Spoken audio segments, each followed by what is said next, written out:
Troi dwylo I dail a nadl enaid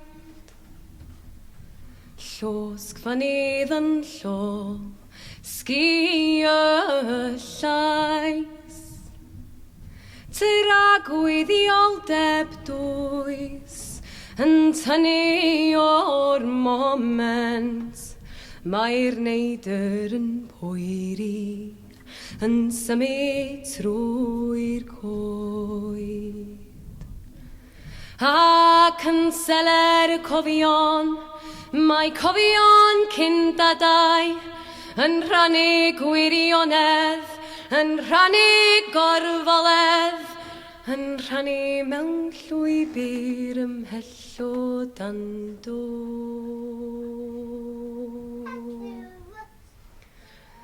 Un o'r enaid ac enaid y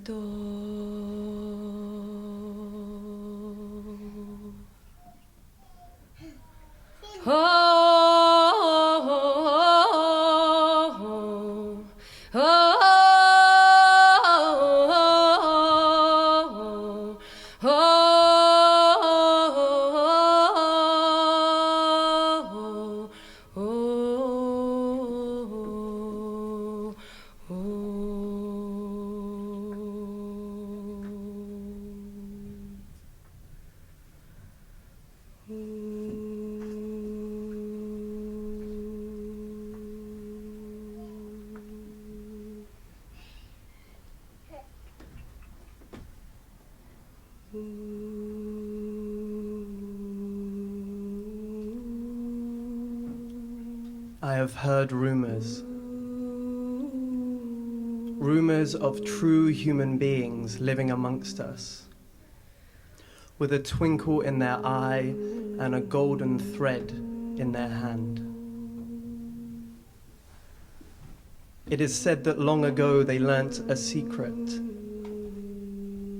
that to be human is to be both weaver and nimble-footed warrior, deftly weaving together this world to the next, and learning to dance in all of the delicious paradoxes that this entails.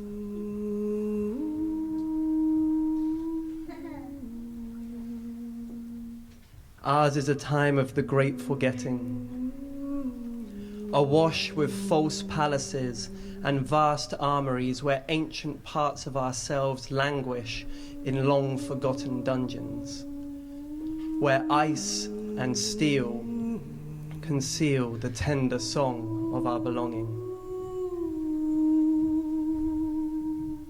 In a time like this, it is an act of outrageous courage to open our hearts up to the fierce beauty of the world. For many of us, the first one waiting at the door when we do is our old friend, grief, piercing our exposed chest with his sweet fangs of sorrow. As a great teacher once said, to weep for 100 years wouldn't be enough. The trick, then, might be to turn our tears into libation and to allow their salty magic to soften us so that we might finally hear the 10,000 shivering secrets that the earth longs for us to remember.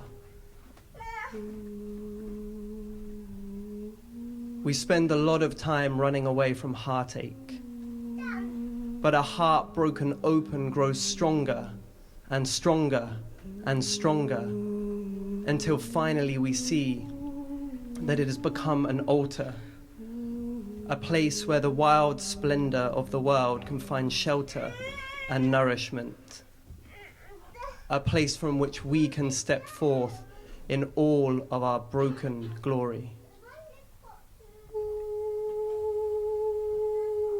It is said that real human beings are made, not born. It is said that real human beings are made, not born. What a wonderful time to be alive.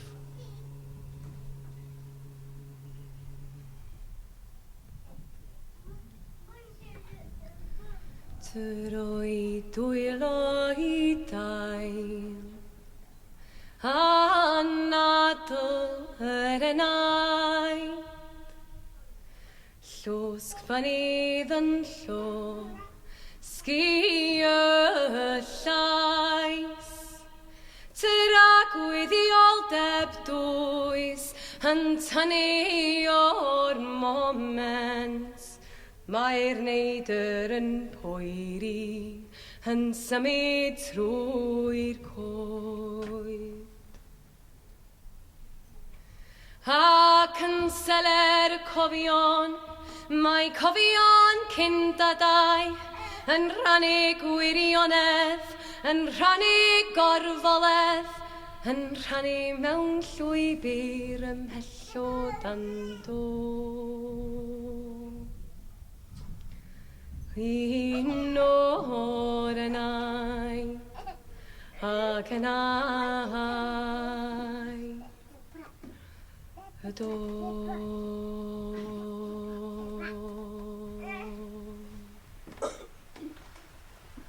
Ho, ho, ho, ho, ho.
Eyes of the night, who is this man that you've brought to us?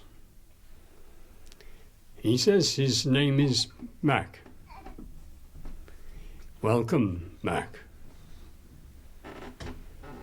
So, Mac, do you know who your people once were?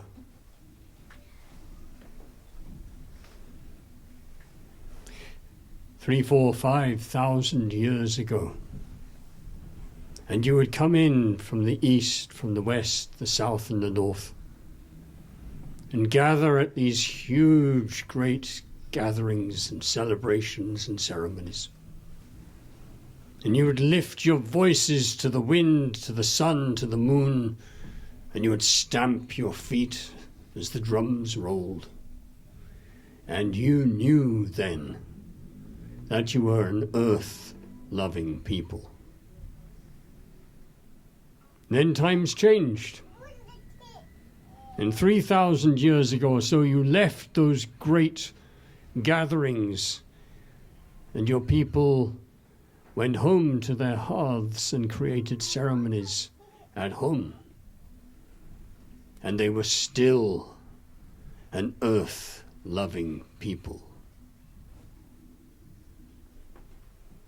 It's a long time since the valleys of your islands reverberated with the stamp of the feet of the people, and the voices singing, and the drums rolling.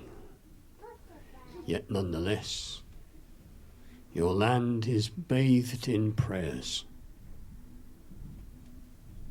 And this is why, over this last 4 years, we have been visiting your land, going to the stone circles and the standing stones and all places of ancient holiness, making ceremony, seeking, hoping to find at least one of those places where the original pulse of those ceremonies that brought those places into being still resonates.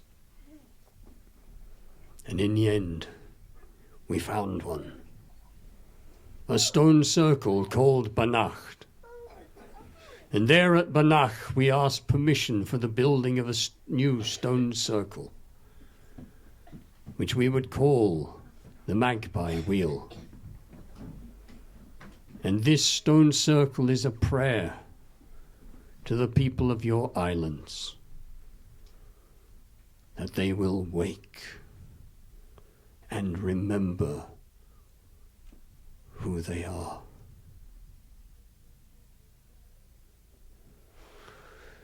So now we just need to check that you're the person we think you are. So if you will forgive us with a short test. We understand that you are an educated person. Well, I went to school. We understand that you have studied history. Well, I attended lessons. Well, surely something landed during those many years that you sat at your desk, so please tell us. Name your tribes. My tribes? Name your tribes. You were, of course, once a tribal people. Surely, you didn't just swallow the whole story that civilization began with the Roman Empire. Surely you know that for thousands of years before that you were a tribal indigenous people. Name your tribes. And all I could do was weep. And one of them stood and said, Coritani, Ordovici, Trinovantes, Atrebates, Cornovii, Brigantes, Iceni, and went on 20 of our British tribes. So how come we Indigenous people of North America know the names of 20 of your tribes, and you don't even know one?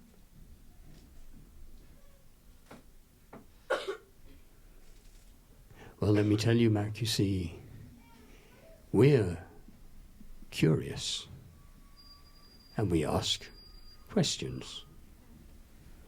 It appears you do neither. You are neither.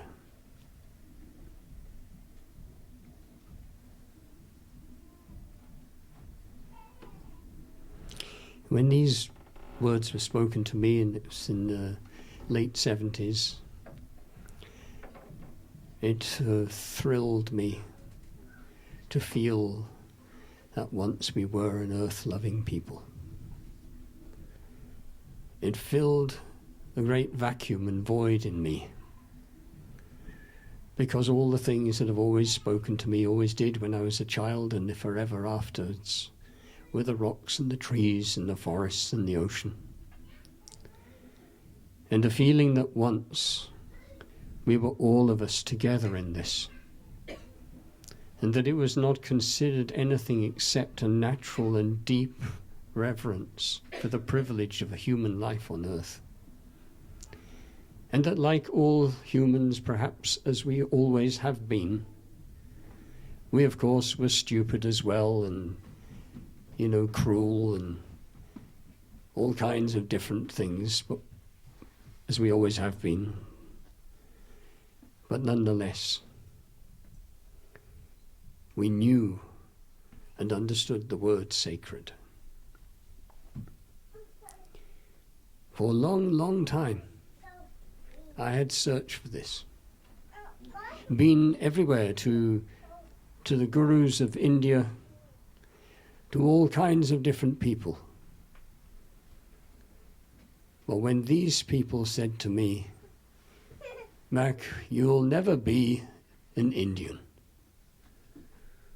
You are not Cheyenne or Crow. You are not Lakota. You come from the islands of Britain. We're sorry if that disappoints you, but that's what you are. So you have a task. Walk into your own land and your own history and find the mystery that's been sleeping all this time. For your islands were once the Tibet of today. 2,000 years ago, people from all over the known world at that time, of Europe and all round, were traveling to your islands, because it was believed that here at these islands a great mystery was flowing, and that magic inhabited the whole place, that it pulsated with the spiritual teachings of something that had begun thousands of years ago. And when we speak to you these things about you as a tribal people, you don't need to get hung up about imagining that somehow this is some story of a pure bloodline or anything of that kind, because you always were a mixed race people. When the last ice age receded and the isthmus of land that still connected Europe with Britain, across that land bridge came many people from many different places. You will know from your knowledge, if you have any, of archaeology of recent times, that they have discovered the DNA, and some of the skeletons suggest and prove actually that people from North Africa and all around the world came to Britain a long, long time ago. You will know perhaps that 2,000 Native American slaves were brought to Britain. Do you not imagine that some of them had babies? All around your shores, people have been coming forever. You are a coalition, a gathering of many people.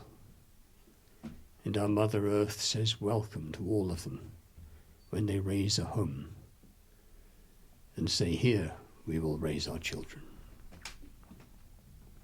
It was around this time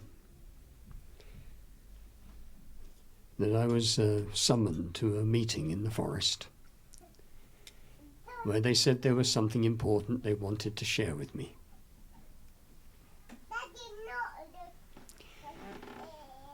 And I wound my way up through the forest that night, a little nervous, not quite sure what was waiting for me.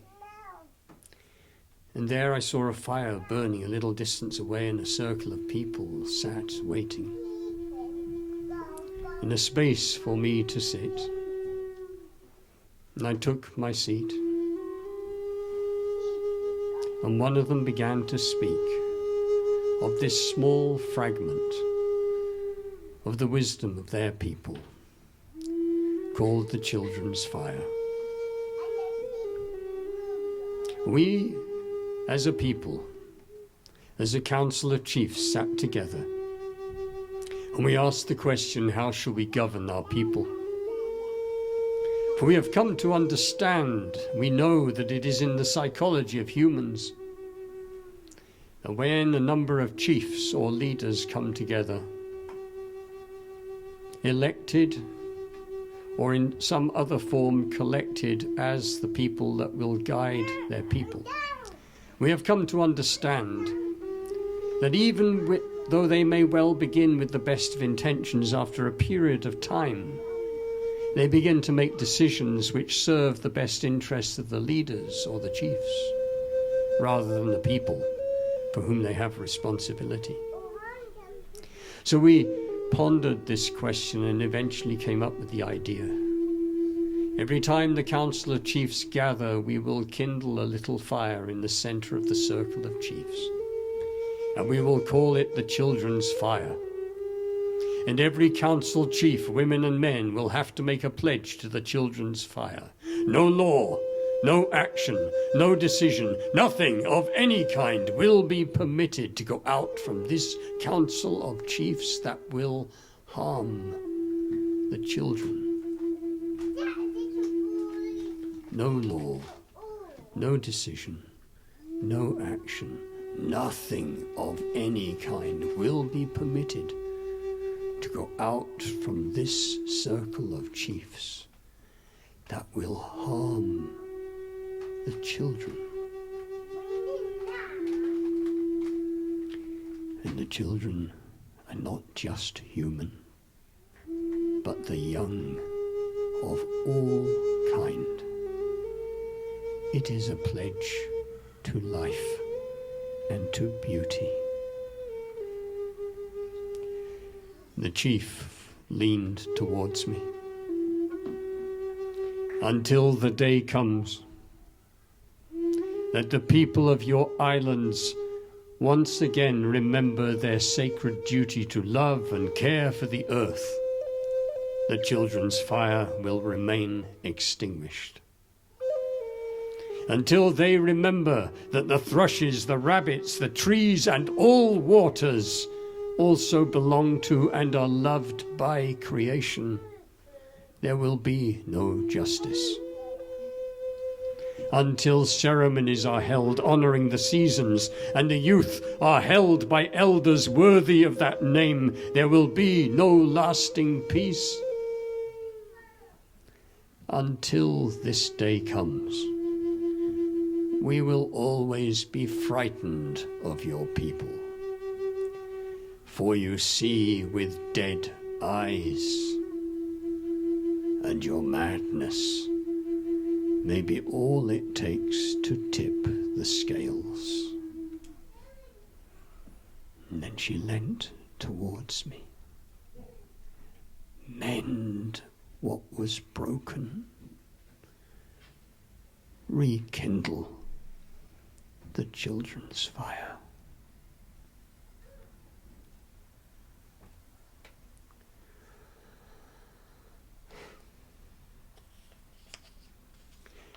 Like many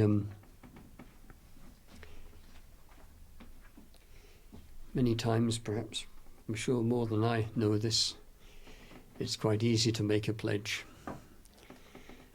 especially when, you're sat in a situation and everybody is supportive, the fire's burning, the stars in the sky burn, everything feels so magnificent, so beautiful. It's not difficult. It wasn't difficult to take that pledge and say yes and accept the invitation that I would carry the children's fire. I'm not the only one, of course. I would take the children's fire and bring it wherever I could, that I could find ears to listen and hearts to open. But it was rather more frightening when they said to me, and we particularly want you to take this to business. As I was sort of thinking, I'm not quite sure if they want to hear about it. Maybe I can kind of say it in a different kind of way. No. We want you to say it exactly as you've heard it from us. And, by the way, exactly as you feel it in your heart. No equivocation. So it was startling that when I did, and ever since, whether the people have been from business or whether they have been from any other group, so far it has generally been always well received, because what kind of people is it that would not make a pledge to ensure that nothing is done to harm the children? And yet, as all of us know, we live inside a culture and a society, and even in the very ways that we live our beings, and even if we seek to live in a very good way, we are, brick by brick, dismantling their future. The future of our human children, the future of all children. In my lifetime, and I'll be 70 next April, in my lifetime 50% of the world's wildlife has gone. And that wasn't 50% of 100%, you see, it was 50% of 50% of 50% of 50% of 50%.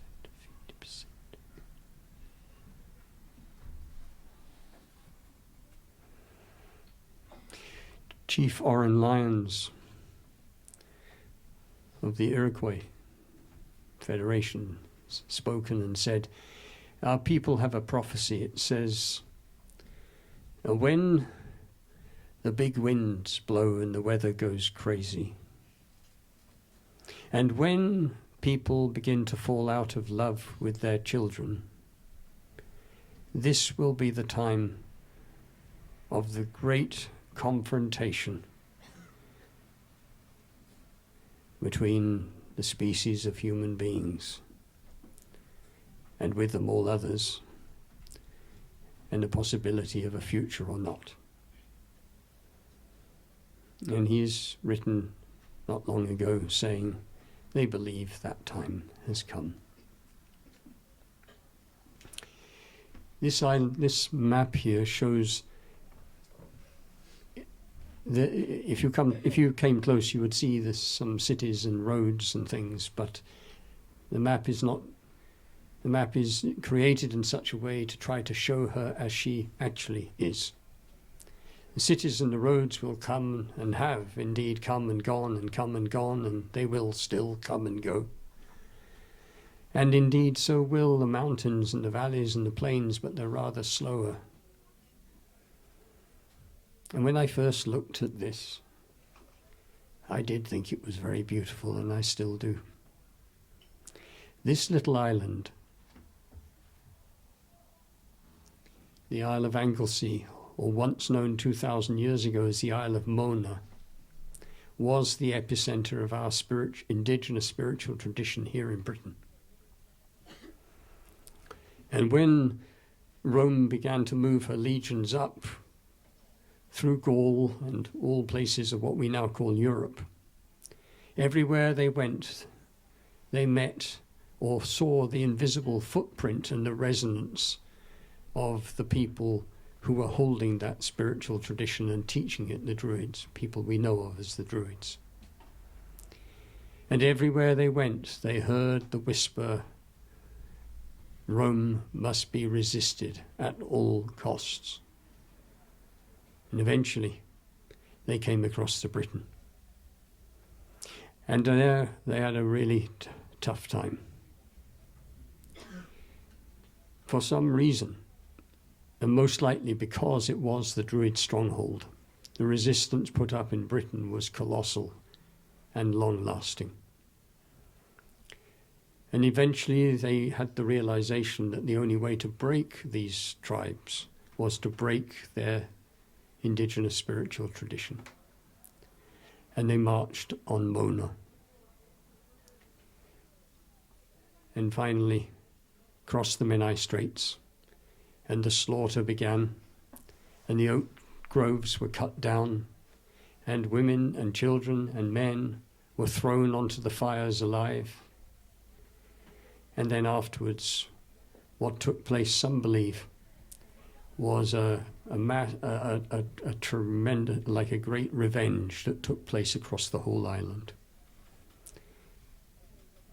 Some historians say that the only place it was worse was in Judea, when the Emperor Hadrian took his legions and slaughtered and slaughtered and slaughtered, and some say that that is the beginning of the whole Jewish story. The place that comes next in terms of the awful things that happened is Britain. And I developed this theory that this great lesion that was sliced across us as a people in those early days, we took it into the collective psyche of Britain, and almost like the abused child, grew to adulthood and then exported that trauma all around the world.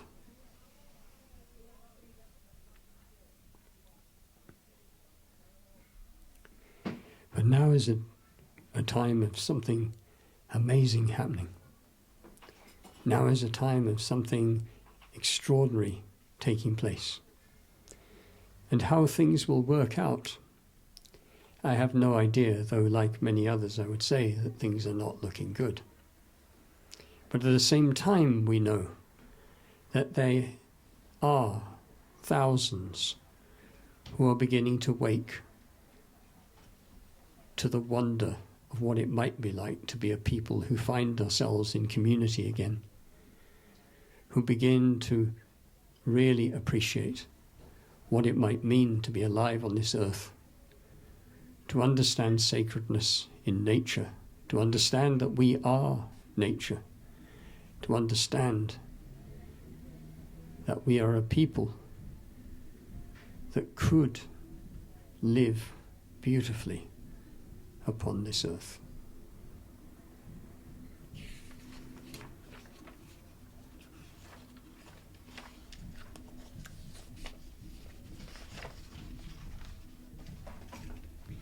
In the January of 2009, as part of a whole string of other things that I've been doing, I decided I would do a journey walking from where I was born in Malvern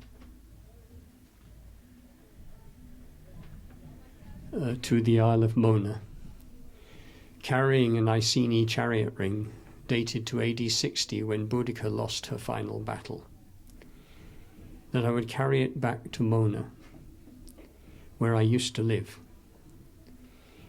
and as a prayer ceremony, walking in January of 2009, navigating by the stars and the sun, so carrying no compass or map, and without a tent, because I wanted to be as close as I could to the land and to the skies, with no stove, but with the kindling for a little fire shoved down the front of my trousers.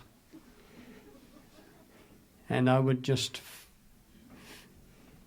look up at night to the Polaris and work out where the northwest was and just walk into the darkness.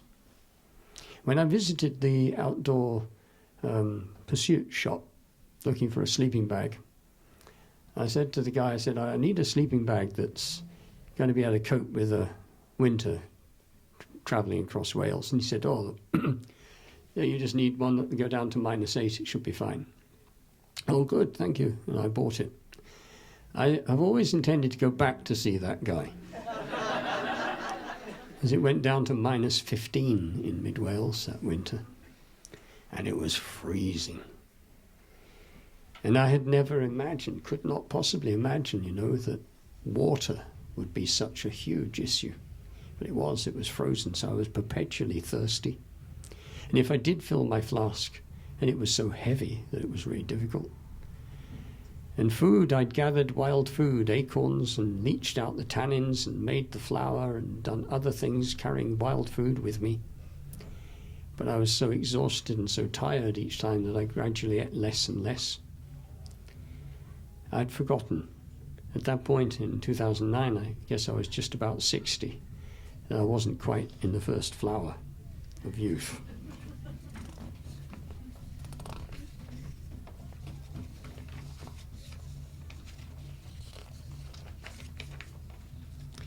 It is when we are little that we learn to love or not.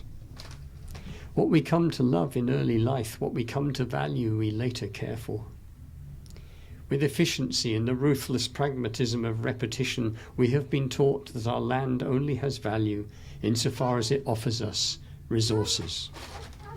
That most precious substance, repository of incalculable life potential, our soil, is considered dirt. The value of land is seen only in terms of the platform it provides for the building of houses or the growing of cash crops.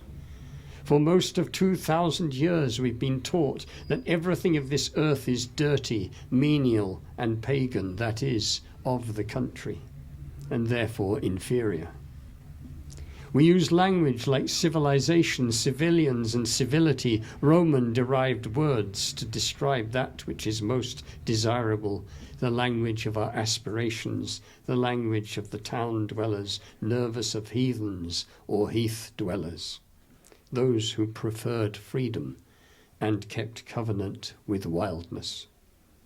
With the assistance and encouragement of past historians, educators, priests and industrialists, we've lost connection with one of the only things that is literally of true value, our land.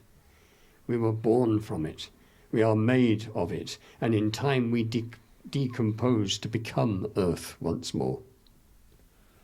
So here in Britain in the 21st century, where do we look when we search for spiritual inspiration? To the gurus of India, to the lamas of Tibet, to the shamans of the Americas, to the evangelist ministers of North America or Africa, to the Aboriginal peoples of Australia or the kahunas of the South Seas, to the Tao or Confucius, Islam or Judaism, everywhere. But to the direct, tangible, real and impactful experience of our own land to life. When we lost connection to our land, to the deep intuitive knowing that we belong to nature, along with all other living beings, we also lost our hearts. Not completely, of course, otherwise we'd never have made it even this far, but enough to give us a sense of dislocation, a deep anxiety that expresses itself in an endless bid to possess things. An emptiness that is never satiate. For like the seabirds feeding on the soup of plastic particulates floating in the North Pacific Ocean, it does not nourish us. We feast as we have never feasted before, and with bloated stomachs we starve to death. What we once knew, we have forgotten. So there's an old idea. It says that poems are not just black ink spilt on white page, destined to belong in some dusty book, in some forgotten library.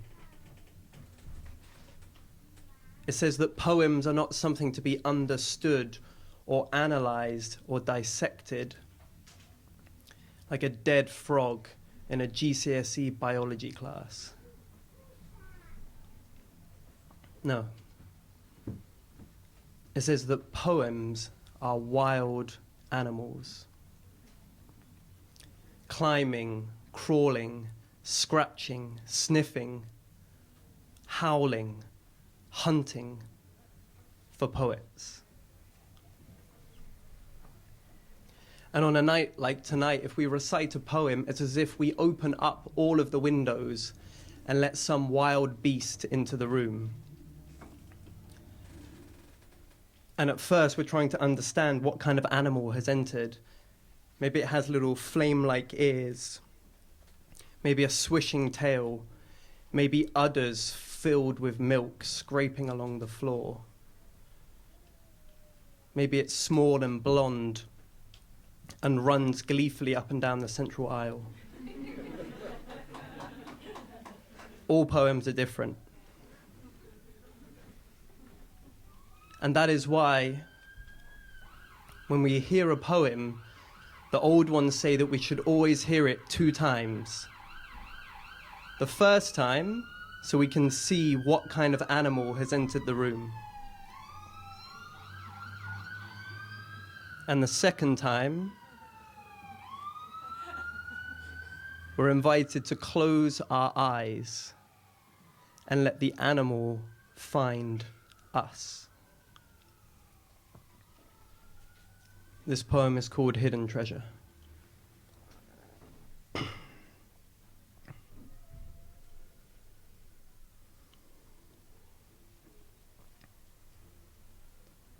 Once there was clay. Before that, burning lava. Now, you are here. Ice once covered everything. Floods drowned the helpless. Yet you live. We are sons of survivors, daughters of destruction.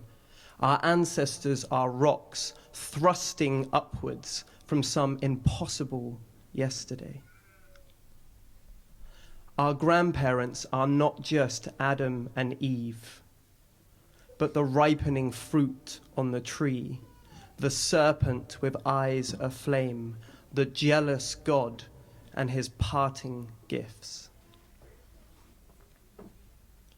Inside of you, pulsing rainforests collide with snow-cut mountains, upon whose faces sit ridges of teeth that belong to the laughing face of the beloved. She is laughing at you. For you chose life while others chose death. You beat a path through the undergrowth whilst others followed suspiciously straight roads. Listen, let me tell you a secret. Your wound is a womb from which new life will grow.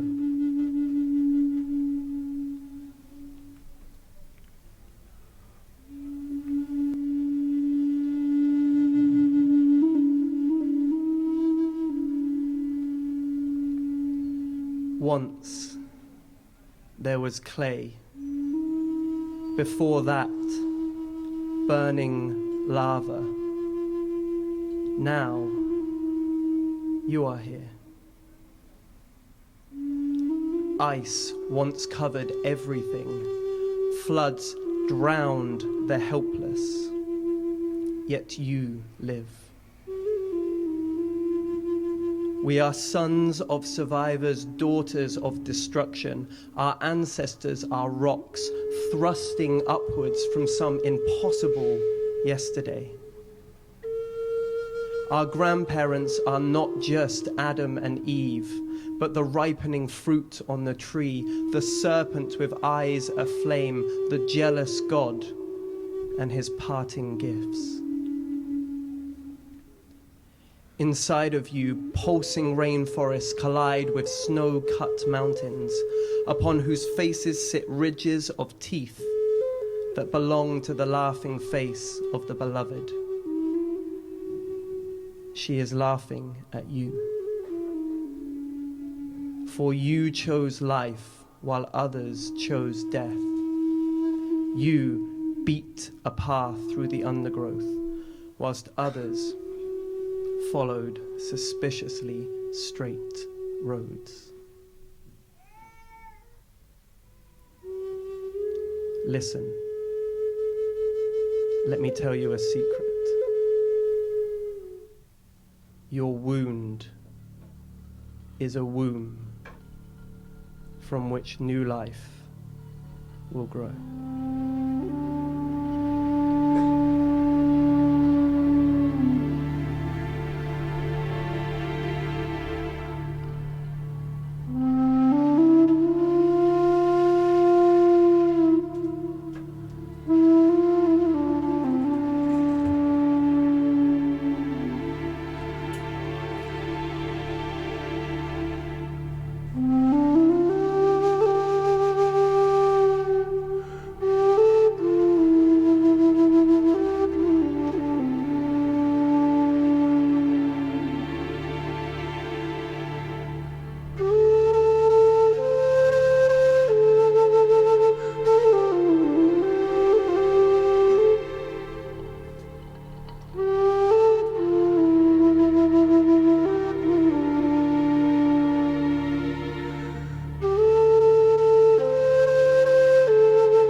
Each morning when I go to my cabin at Embercombe,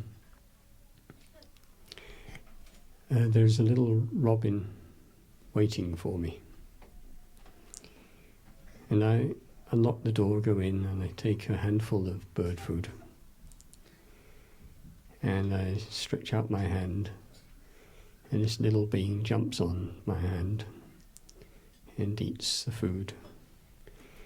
And as we do it more and more over the weeks and months, he then sometimes hangs out for a while, just sat on my hand. And eventually then he goes.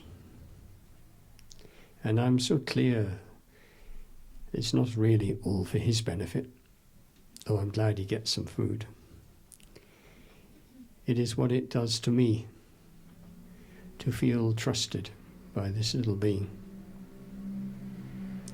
It opens me up and helps me move closer to the kind of human I would like to be. And when he departs, his little wings go so he smudges me. Little wing beats.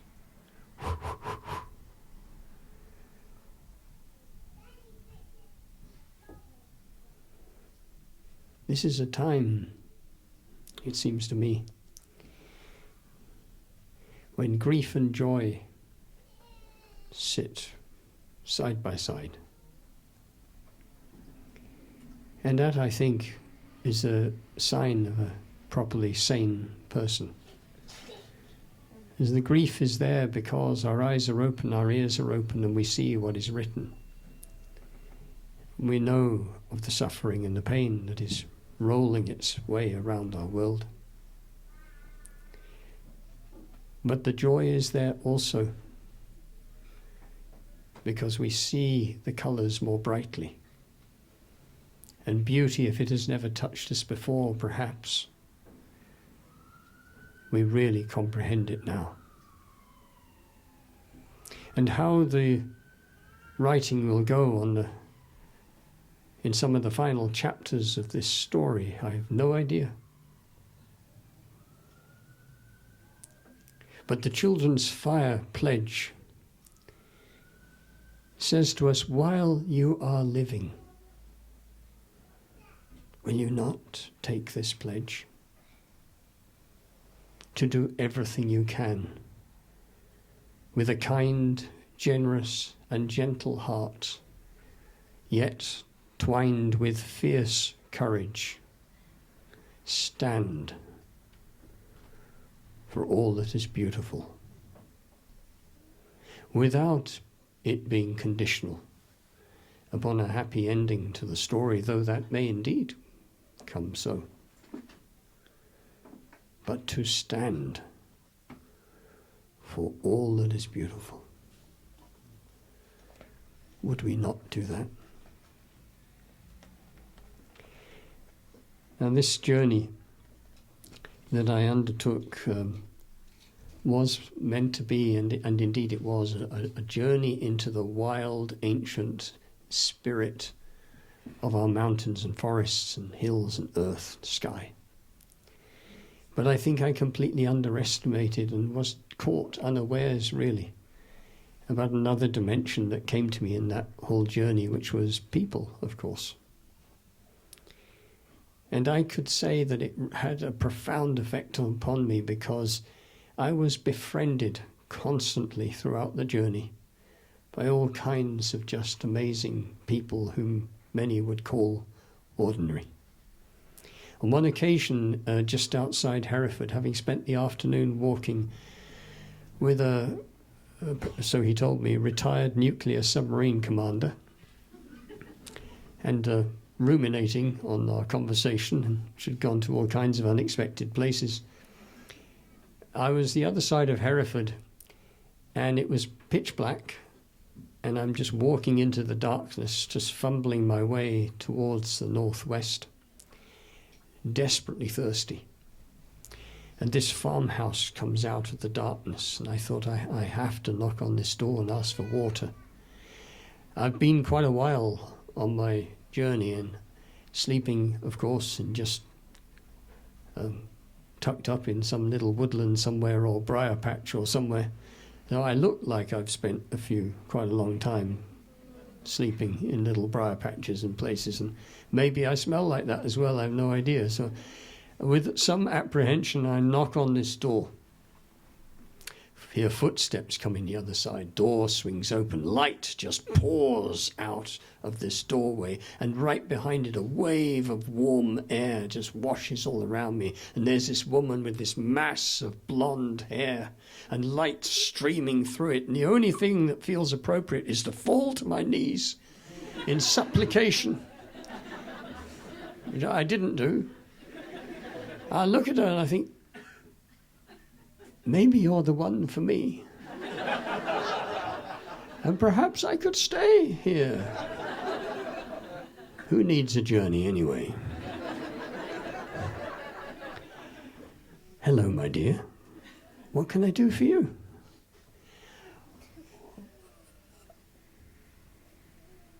I could really do with some water. Well, you look like you need quite a lot more than just some water. Why didn't you come in? So I crashed through the door. I didn't need a second invitation. I just sort of bundled myself through the door into the living room, and there's this very ancient lady sat in a little settee on the left-hand side. Very small settee, I have to say, watching telly. And the woman says, "Move over, Grandma. We have a visitor." So I wedge myself down next to Grandma. And she's watching King Lear, Shakespeare's King Lear. And it's an old movie made by Paul Scofield, very famous British actor, his rendition of King Lear, which is ferocious and a very dark movie. And at the point in the play, Lear has really gone completely crazy and is ranting and raving coming out of the television. And Grandma is sat there and turns round to me and says, "What do you think about Paul Scofield's acting technique?" Because if I've understood right, this is not Laurence Olivier's style, the British style. This is more about method acting from Stanislavski. What do you think?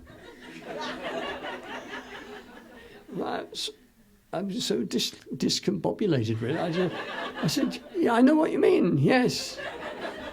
Personally, I think it is Stanislavski. I don't think Laurence Olivier is even present in a little bit in this. This is a real feeling it from the inside and it coming out. And so we just...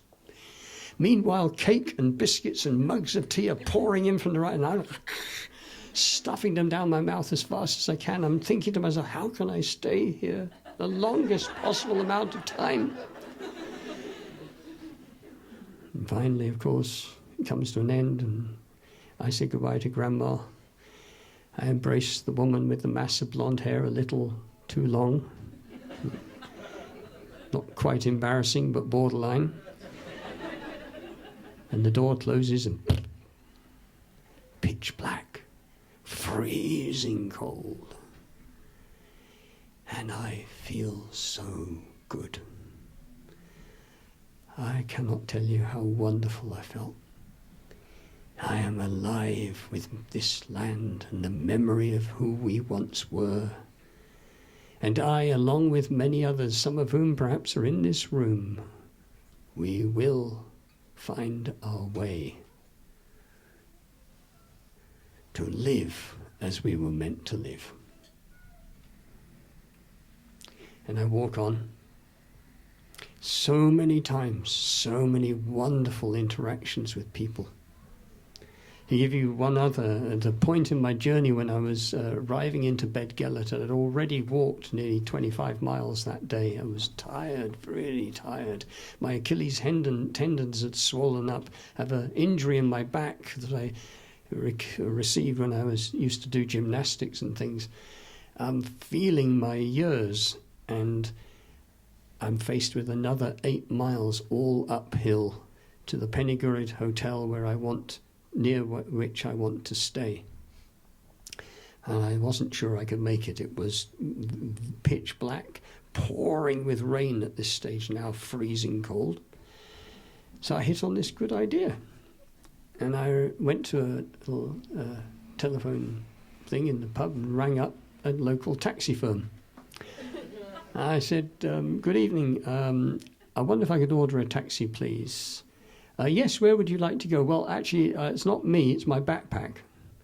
I'd like it if you would take my backpack to the Penny-Gurrid Hotel. Oh, so your backpack wants to go to Penny-Gurrid Hotel? Well, yes, under my leadership, it does. Yes, it wishes to go to the Penny-Gurrid Hotel. Oh, yes, and if you don't mind me asking, what are you going to do? So I'm going to walk. So you're going to walk to the Penny-Gurrid Hotel and your backpack is going to go in my taxi? Yes. See here, for the same price, I'll take you as well. No, you don't understand. You see, it's a very long and complicated and actually becoming rather boring story. I don't really want to go into it, but I have to walk. I'll never feel good if I don't walk this. But my backpack, if you could take that. Another long pause. No one will know.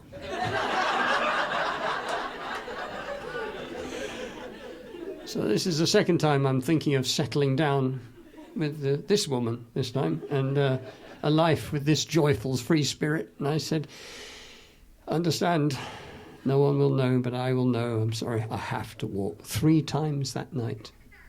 3 times she stopped her car while I was trudging my way through this appalling night, wound down the window and said, please get in my cab. And 3 times, though I desperately wanted to, I just said, thank you so much, but I'll walk. When I arrived at the Penny-Gurrid Hotel, the barman comes up to me and says, are you the idiot that's walked from... I said, yes, that's me. He said, well, the taxi driver left this for you and gave me an envelope, and it was half the fare that I had paid in order that I could have a drink at that pub or something. These are 2 of countless. And it felt important because it balanced my journey, really. It was a journey into the valleys, the rivers, the smells, the sense of the fierce, joyful, free people that we once were. Our land was also a journey into loving and loveliness, into warm-heartedness, open-heartedness, from all kinds of people, nuclear submarine commander included, the butcher in Dolgethley, who befriended me with a very generous... When he asked me if I wanted anything, I said water, and he said, what about hot water? Which just did me in, and he boiled a kettle and gave me a flask of hot water, just little things. And that's what I feel, I suppose, that this time that we're in is asking us to bravely and open-heartedly, really, genuinely open-heartedly, disavow the whole notion of them and us, in whatever way it may constellate for us, and walk forwards towards what we know to be true, towards the beautiful future that we would wish for, but without creating enemies or seeing enemies, just people who are frightened, people who are fearful, people who are having difficulty with all the change that is happening, and still speak as truthfully and resolutely as we can the story of our dreams.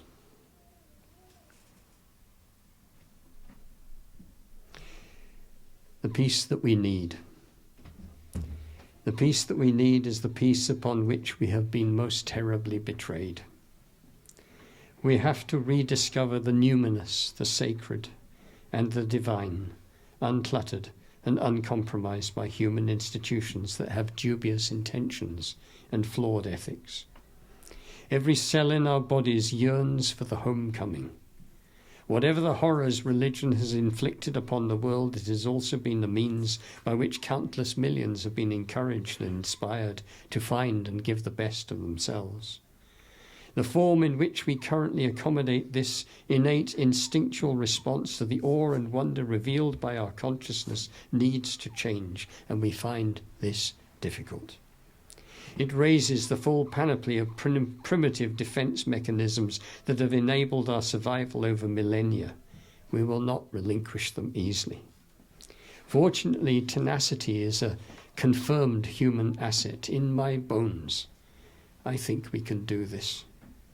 All parts of the emerging new story are about integration, collaboration, inclusion, and wholeness.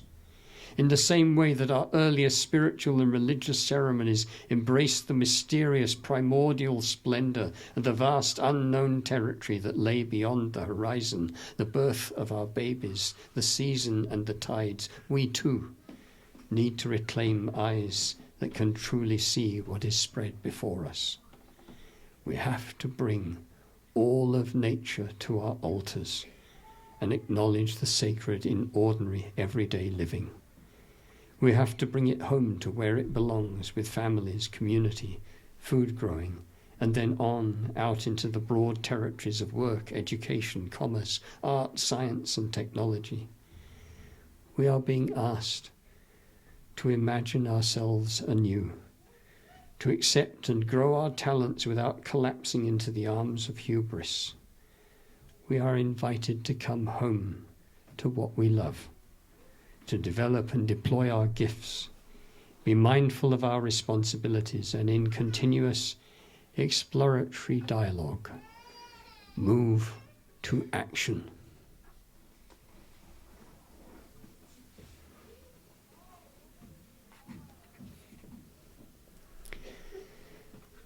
Let us imagine that we were all once chiefs in the council circles that radiated around the children's fire. And if it's not too painful, that we were all in some way culpable for allowing the fire to become untended. Let us imagine that even now we're only half awake to the sole intention that brought us out of the forests and into the savannas all those millennia ago. Let us imagine that the dreaming of our ancestors moving and touching us in moments of unguarded receptivity is just another way of listening to ourselves talking in our sleep.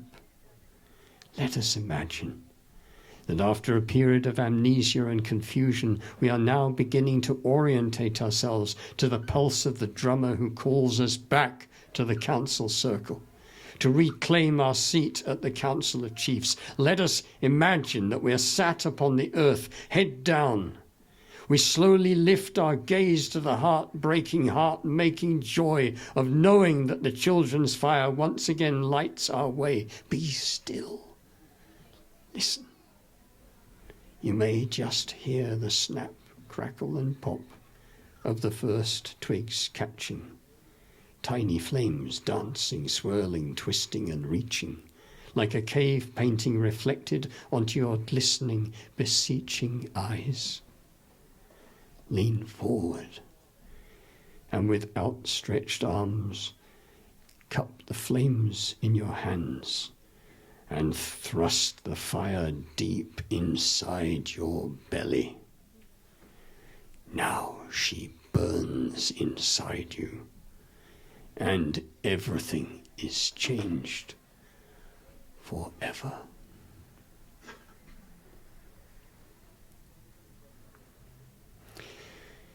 I recall once in one of the ceremonies being shared with me how the dreamers, those of the medicine people who are trained in the deep skills of dreaming, how many dreamers over a long period of time had tried to cross the life-death border and dream their way across that border into death and come back and wake. that many, of course, had lost their lives in the process. And these people who taught me said, you know, those dreamers that managed it and returned, they said,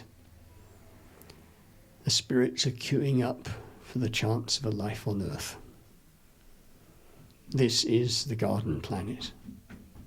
This is the place where we can move from essence to the physical,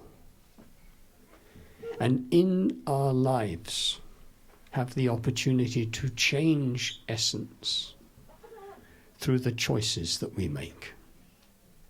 And that is the great gift of life. For as essence, we are just essence. Then we take form, and we're given this enormous challenge and great gift of choice. And the total of the choices that we make describes the shift in essence when we return at the end of our lives. Not all humans, maybe, at this time around our earth, have much scope for choice.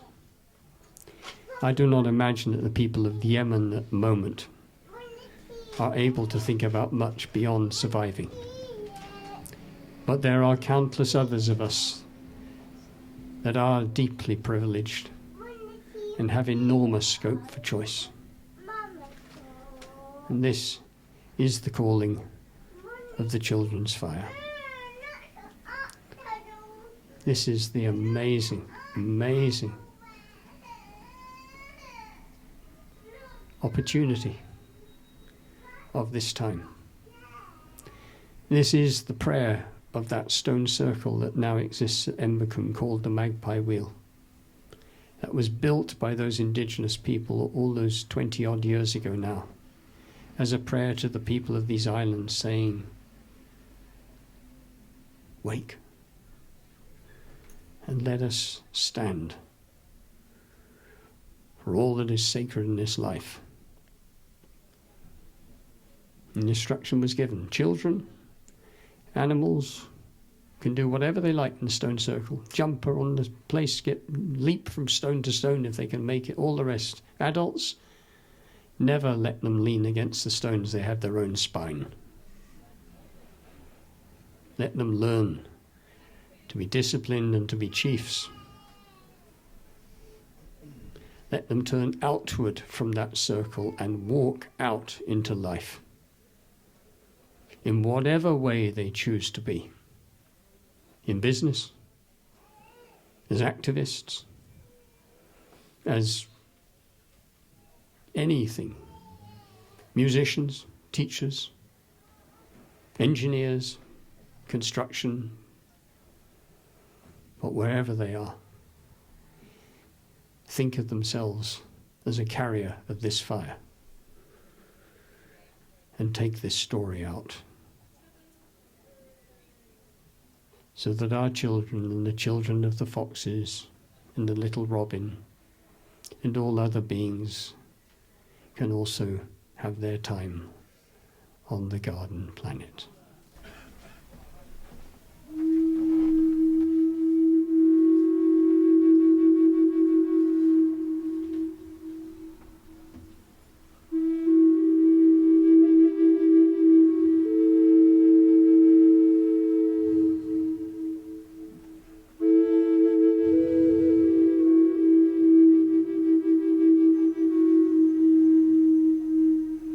The chief leaned towards me. Until the day comes that the people of your islands remember their sacred duty to love and care for the earth, the children's fire will remain extinguished. Until they remember that the thrushes, the rabbits, the trees, and all waters also belong to and are loved by creation, there will be no justice. Until ceremonies are held, honoring the seasons, and the youth are held by elders worthy of that name, there will be no lasting peace. Until this day comes,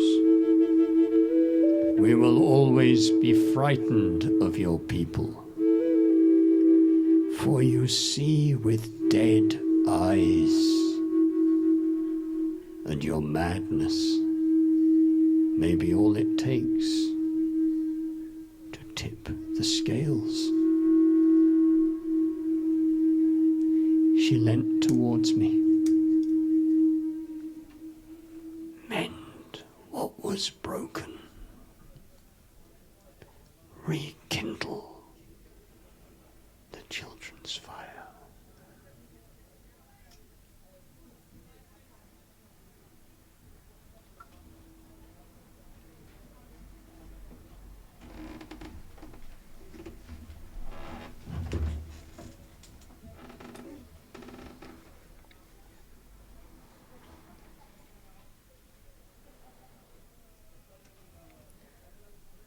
Trwy dwylo I dail Anadl yr enaid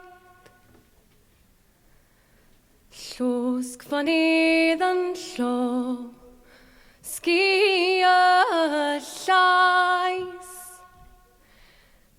Teragwyd I oldeb dwys Yn tynnu o'r moment Mae'r neidr yn poeri Yn symud trwy'r coed Ac yn seler y cofion Mae cofion cyn dadau Yn rhannu gwirionedd Yn rhannu gorfoledd Yn rhannu mewn llwybr ymhello dando Un o'r enaid Ag enaid Y dorf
I just want to say this evening is the last of a whole number of events that we've done. And when I started this at the Great Hall in Dartington, when it was being planned, I imagined I would be doing it on my own. And I am deeply, joyfully grateful to this little ensemble that has come together. And we have had such fun. And there's actually another one, Rick Hollingsbury, who was also with us in the early part. And what has made it so joyful is that our planning usually consists of about 60-second snatched conversation each time before we begin. And somehow it just about hangs together. And I am deeply grateful to them, and I'm also deeply grateful to you and to all the others who have come to these gatherings. Because wherever I've gone in the world, all over around Britain, but also abroad, any country, and have spoken of the Children's Fire. It's a place where we can all meet, we can all gather, whether we have children of our own or not. Because when we speak of the children or the young, it's not to create a hierarchy of something and say, oh, what about elders, or what about this and that. It's just that in our children is the hope and dream of the continuation of the people. The children represent that future promise. The children are the legacy to which that we give to them, this legacy. And though this time is profound in its challenge and will become more so, I believe, it is also, as I said, an exquisite time of learning what we love. And I, for one, am not one who necessarily says that I know what will be the future that we walk into. I know that there will be suffering, but I do not know where we will finally, how we will be in this, in its latter stages. So that's why I say to the moment that I cease to breathe, I will revel in the chance to have had this extraordinary life and the ability to stand for the things that I have come to learn are sacred. And that includes all of us and all that is outside.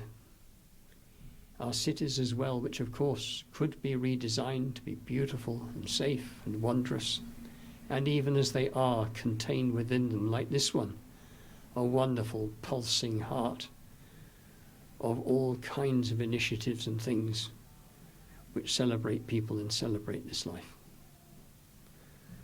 So thank you for being with us. Thank you.